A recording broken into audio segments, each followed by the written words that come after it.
James Lunnis, this amazing wine is next. This is Gary Farrell's Hallberg Vineyard Dijon Clones 2016 Vintage Pinot Noir. Stay tuned and I'll tell you about this elegant wine.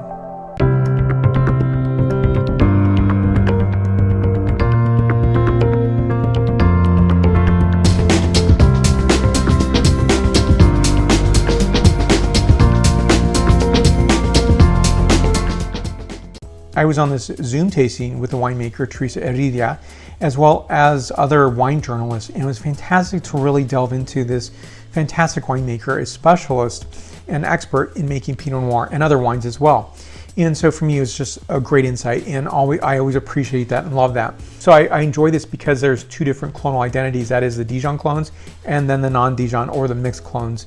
And I think that's a really nice way of looking at this. So you can see on this map here, Hallberg Vineyard. Now this is on the western portion of Russian River Valley, close to the Pacific Ocean, or actually closer, not close to. A temperature range is cooler because it is slightly closer to the Pacific Ocean. So it's getting that Pacific Ocean influence. So this wine is containing two clones, that is 777 and 667. So I love the color of this bottle. I think the label is fantastic. I call it gold, some people call it tan or brown.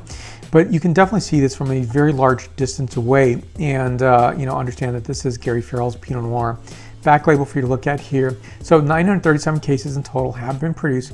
They've always put the bottle number here, which is 06527, 13.7% ABV, and gorgeous characterized wine. $60 price point, by the way. So when I do a wine review of many wines from the same producer, I'll place cards right up here in the YouTube cards and or a playlist, so you can look at the playlist too to see all those videos.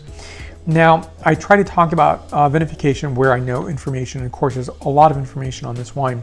And so if you look at the other reviews, you'll see some similarities, but they're not going to be exactly the same method per wine, not the same vinification per each wine. Now the vinification of this wine, it's hand sorted, destemmed, and then transferred to an open top tank.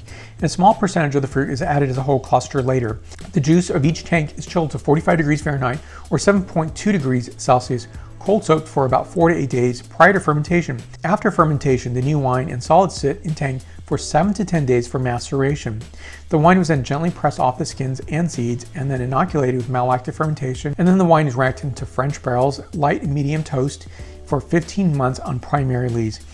French oak, by the way. So I'll talk next about the scent characterization, and then followed by the palate characterization. Bright cherry notes, pomegranate, blue polish, which I always refer to James Halliday's note, which I think is fantastic and a positive note, and purple flowers. And next, the palate notes.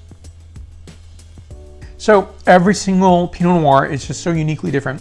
So when I think about all the descriptors I've used for Pinot Noir, it's probably the most expansive, and really you need all these descriptors. So I have a vast selection of descriptors I use for Pinot Noir, and probably unlike any other variety, it just really has that capability.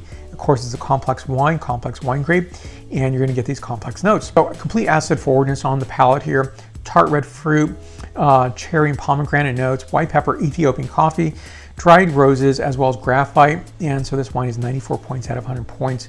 The subscribe button is right down here, so please hit that button if you haven't done so already. That's where the like button is. If you like this video, please hit that button.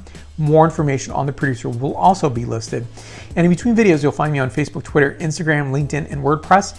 And you also find me on my podcast, which is on Apple Podcasts, Stitcher, Spotify, and iHeartRadio. Thank you for watching. Stay tuned for more. Salute.